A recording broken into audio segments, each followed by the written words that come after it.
All right, so I'm going to keep going, and I'm going to show you in 1688 how you find product in 1688. And after that, we're going to talk about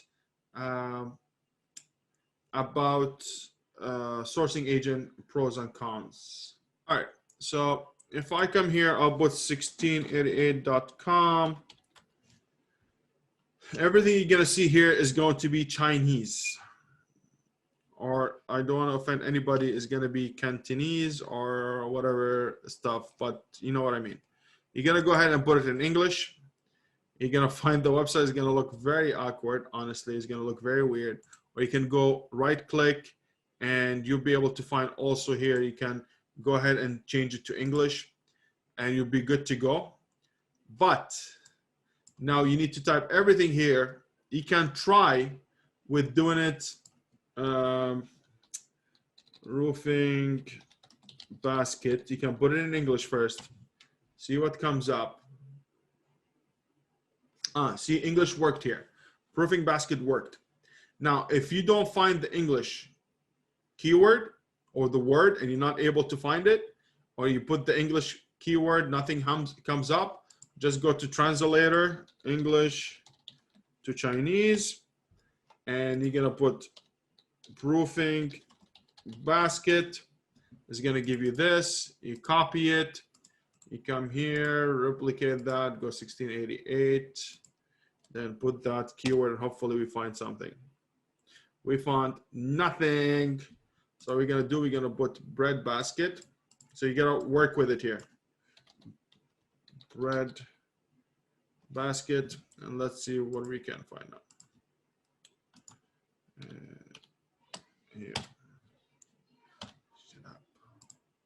Here, come here,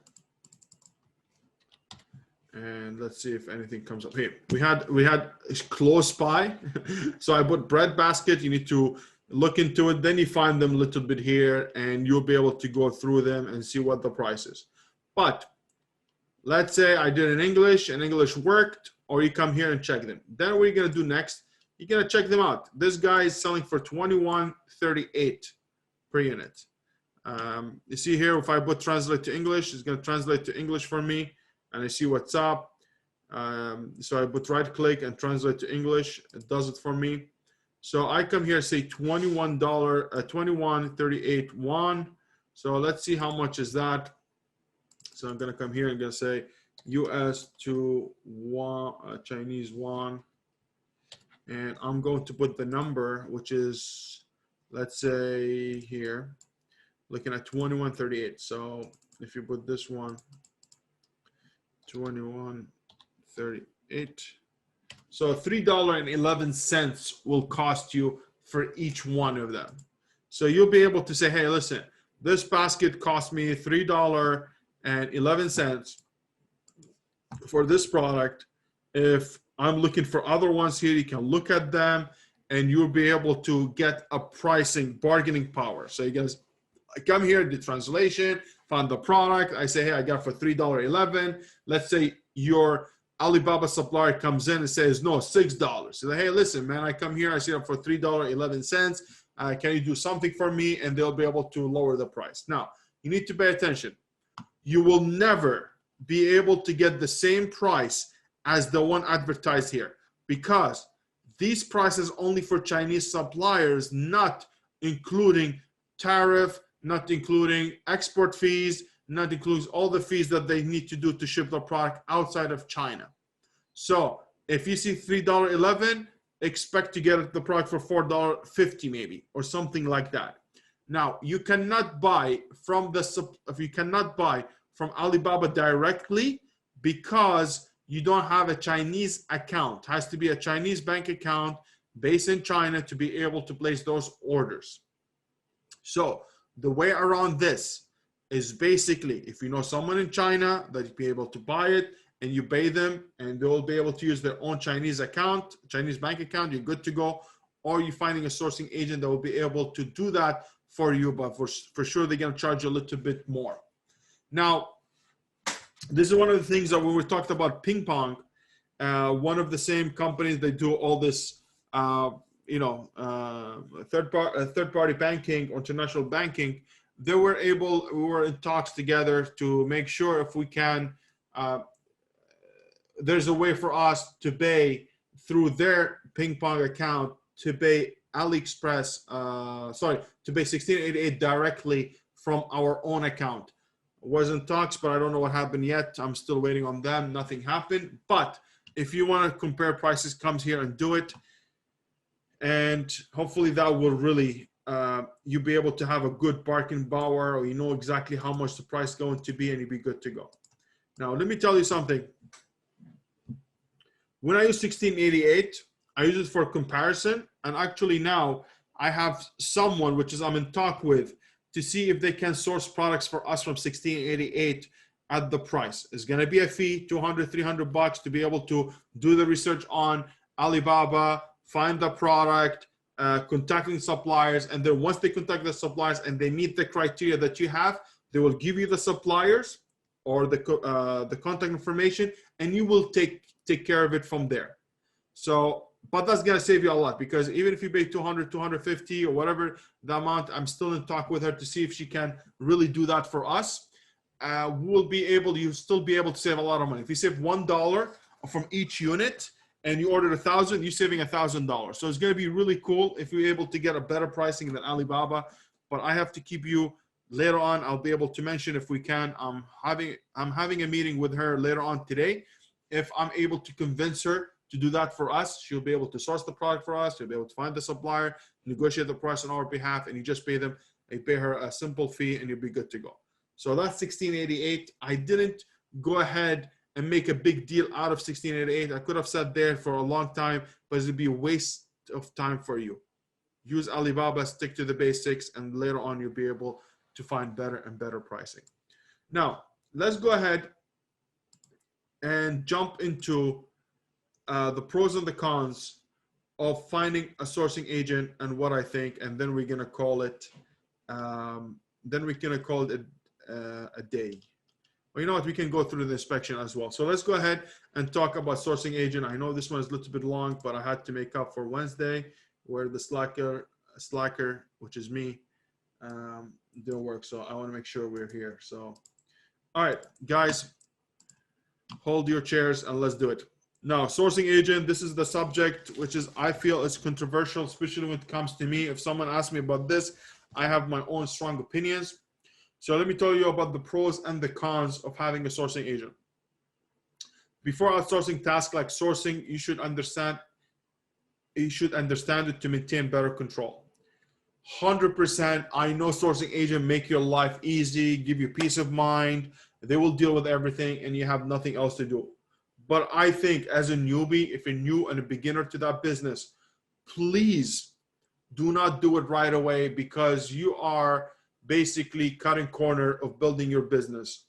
I think you need to build the infrastructure of your business correctly by you knowing exactly what's happening in the business, how you deal with a supplier, how to negotiate with a supplier, what EXW, what type of shipping are EXW, DDP, FOB, knowing everything about your business. Because if you know everything about your business, you'll be able to teach it to someone else, and you'll be good to go to expand your team, to expand your business itself, to be able to build SOBs or systems for your business to higher the value or increase the value of your business. So for me, I do not hire a sourcing agent if I don't know how to do it myself first, because you don't want to be, you don't want anybody to BS you. You don't want someone to come and say, oh, this shipping takes 60 days and you know how it works. No, take it easy, boy. It's not 60 days. I know it takes 25 days to 40 days, and you'll be 25 days to 35 days or whatever the time is, and you'll be able to have control over your business. You don't want anybody to BS you. Very, very, very important. That's why I am not with sourcing agents for beginners. I think you're going to lose a lot of knowledge and experience. That's very important to build your business moving forward. So let's talk about the pros and the cons right now. Pros: sourcing agent can provide numerous services or find the service you need. Save you time and defective a product, which saves you money. So we'll save your time 100% because you don't need to deal with anybody. If there's any defective product, they will be able to deal with it. You don't need to do anything, which is going to save you money. Because if you're able to sleep, you don't need to stay until 3 o'clock in the morning, 4 o'clock in the morning to deal with Chinese supplier because of the time difference. That's going to save you a lot of shortening your manufacturing lead time very quickly, or getting into the process of manufacturing your product quicker by agreeing on everything. So that's going to save you money. And also, if you have any defective products and need to be replaced, your agent will be able to help you with that. He will be able to find and verify manufacturer from a vast array of contacts. This is true. A lot of sourcing agents, they have a lot of experience, especially if you find a good one, with past experiences from past or current clients that they deal with. So they know a lot of manufacturers in clothing, they know someone in sports and outdoor, they know someone in automotive, they know factories in tools, they have some relationship with those manufacturers, which means they get better pricing, and you know how it goes. So you'll be able to have vast of contacts that they can deal with, that they can get you the product, and they know what kind of quality of product that this manufacturer deals with if they have dealt with in the past. They will be able to source the product for you, which is, that's what's called sourcing agent. They'll be able to source the product for you without you lifting a finger. All you need is just pay them. And also, they will be able to verify the quality for you, which is really, really cool thing for them to do, which is save you money.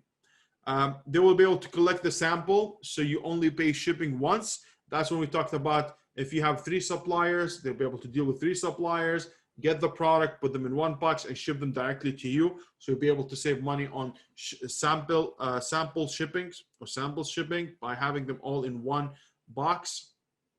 They'll be able to ship the sample for you directly without you worrying about this is a hazmat, not the hazmat, how this works. Everything is going to be dealt with from them. They will be able to inspect the products after production. It's for a fee. Like the person I'm going to refer you to is going to be able to source the product and also do inspection. If they're doing bundling, like how I told you, like in my toys, they get the product in their warehouse, they will assemble it together. This is by itself, it's another way of inspecting the product because they have to put them together. They will be able to arrange the shipping for you. So if you have any shipping, DDP, FOB, AXW, whatever you ask of them, they'll be able to arrange the shipping. They're very, very knowledgeable about how the shipping works, especially for hazmat product or tricky products or product that need specific certification. They'll be able to do that for you, so you don't need to worry about that. The cons: sourcing agent may have limited contact for specific niches. So if you have a specific niche they have never dealt with, if they're not very good, they might not have enough options. So for example, if you have a product like organic or bamboo or palm, and they don't have enough suppliers, with very short list of suppliers in China, they might not get into it and they might not have it. So pay attention to that. Do not expect miracles, but 95% or 90% of the time they will be able to find the product that you want. It's going to add expense to the end product, so they will charge you something. Some of them will charge you $250 to $400 just to find your supplier, negotiate, and give you the contact and you deal with them. Or they're going to charge you per unit an X amount of percentage. It could be 5%, 10%, depending on the sourcing agent.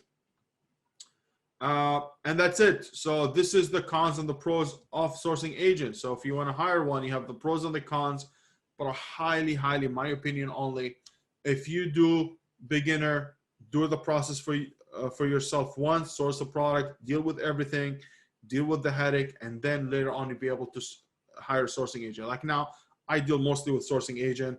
I know him, I'm comfortable, takes care of everything. He knows my orders are big. They'll be able to give me a good price. He knows what I'm looking for. And one of the things I do now with my sourcing agent, hey, listen, this is a product I'm looking for. I'm willing to pay that much. I'm willing to pay $10. So you'll be able to go ahead and take you 2 or 3 days to be able to find a product that according to your product or to your price. And they'll tell you, mine is very honest. It tells you, hey, listen, this product is cheap, but the cheaper quality product hey, this product's true, it's a little bit expensive, but has very good quality, you're going to be satisfied. So me, I go with quality a lot. So pay attention to that.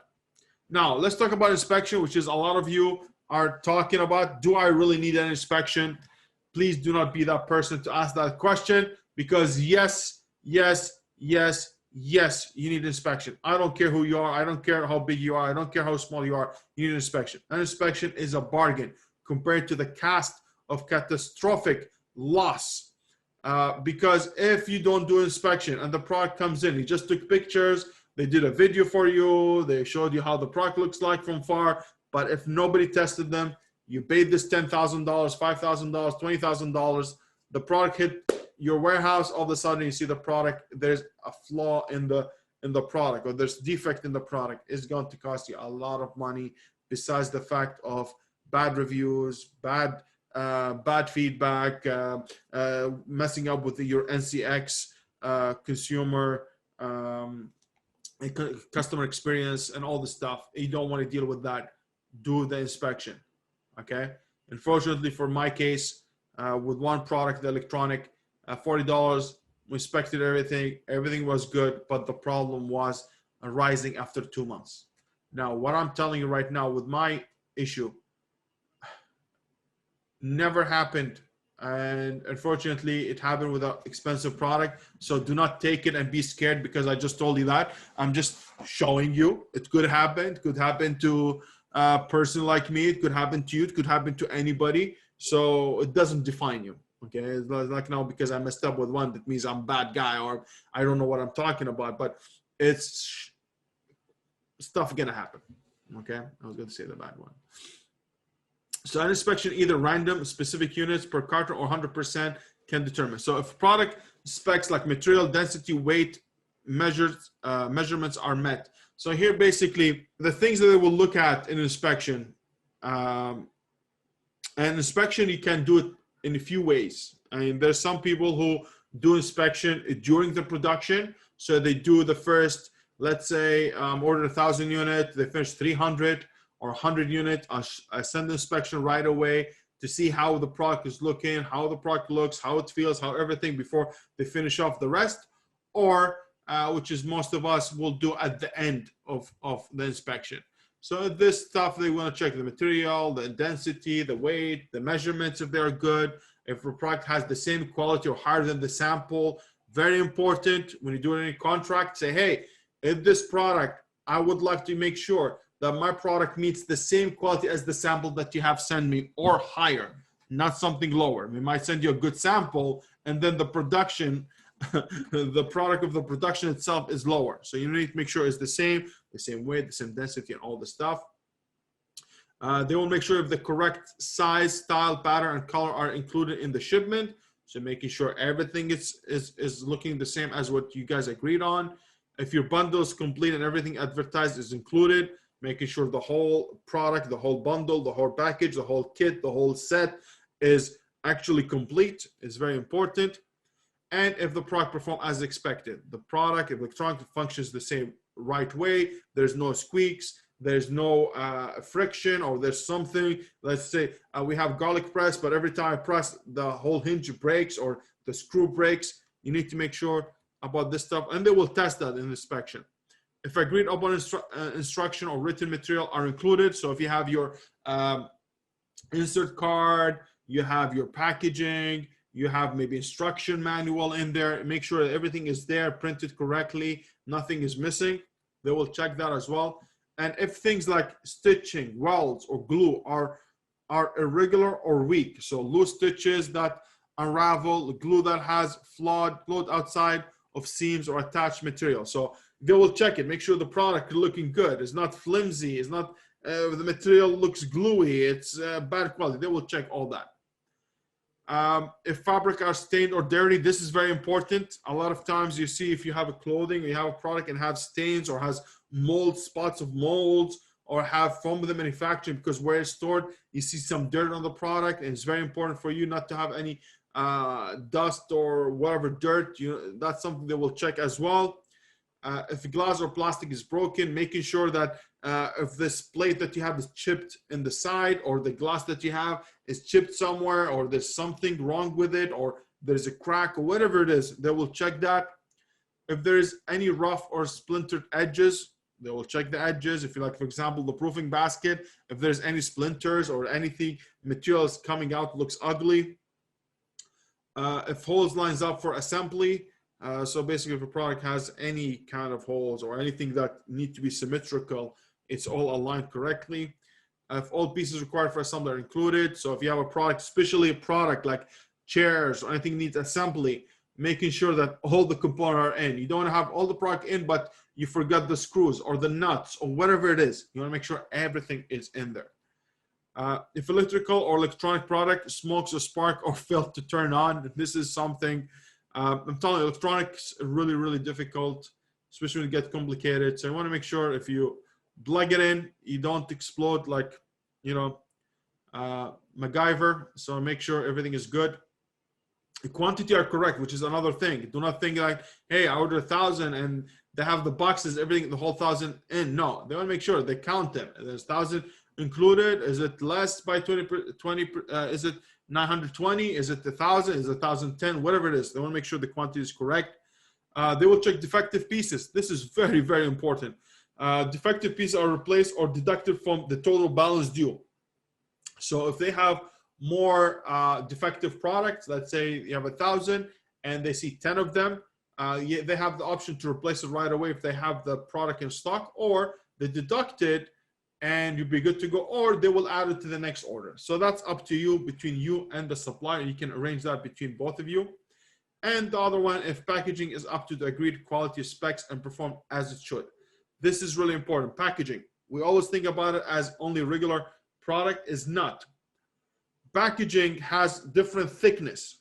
You want to make sure the product or the packaging itself is the thickness that you agreed on, 2 point or whatever the pointer is that you dealt with, and make sure the thickness is good. And also maybe it withstand the drop test. The drop test is basically you taking the product, putting at the same level as your face or your head, and you drop the product. If it drops and nothing breaks, you pass the drop test. If it drops and breaks, you fail the drop test. So you make sure they do that kind of test, and they usually do it. And final payment. Final payment, which is going to happen after inspection. Final trade assurance payment after inspection will be 70%. So 30% at the beginning, and after inspection is good, you agreed on it, you dealt with everything with your supplier, you fixed everything, then you'll pay the rest of 70%. And then all what you can to do is create your shipping plan, get the stuff stickered on that box, and send it to your house or to your Amazon. I will never do anything to my house. I never get anything to my house. I think a lot of people teach us, hey, get the product to your house, inspect it, and then send it to Amazon. These people have never sourced any product in their life. No, I do product right away from Amazon. From China to Amazon supplier to Amazon, and that's it, done. You want to reduce the touch points. Less touch points, less issues with the product. More touch points, expect a lot of issues. Golden nuggets, pro tip, 200 unit limit. The only thing works right now with 200 unit limit, especially if you are new and you have a new ASIN, you need to increase your sales velocity. So whether that's going to be to do a lot of giveaways, whether you are going to use a third-party website like Rebate Key or Rebate to give more units to spike the algorithm, make sure you're making more than 10 units a day or 20 units a day, so Amazon can see that you're making enough sales per day, and they will give you a bigger shipping limit. And instead of doing 200, they will give you 1,000 or 1,500, whatever the case might be. Now for me, for example, I have my toys, is a brand new ASIN. I'm getting them in on the 19th of September. 19th of September, they're going to be in 200 units, but I already ordered a lot. 200 units are coming in. Then the other units are coming after, because I use Unicargo for them. The 200, I use my own agent shipping them in. I'm going to make sure I increase my velocity, sell a lot, high PPC, do the giveaway, do everything that I can to increase the sales velocity, to increase my shipping limit, and then I'm going to ship the rest of them from Unicargo Warehouse to Amazon. That's how I'm going to do it. So congratulations, guys. You have completed mod 3. In this mod, you have gained an understanding of finding and communicating with suppliers, sourcing agents, pros and cons. You know my opinion right now about it. How to negotiate with them, what the payment is, how you pay for suppliers, what the inspection is important or not, how to forecast your first order, your reordering, and how to ship. And now what's next, which is going to be, see you in mod number 4, which is mod number 4 highlights going to be make your listing pop. We're going to talk everything that's related to your listing and how to be able to draft the best listing. And this is it.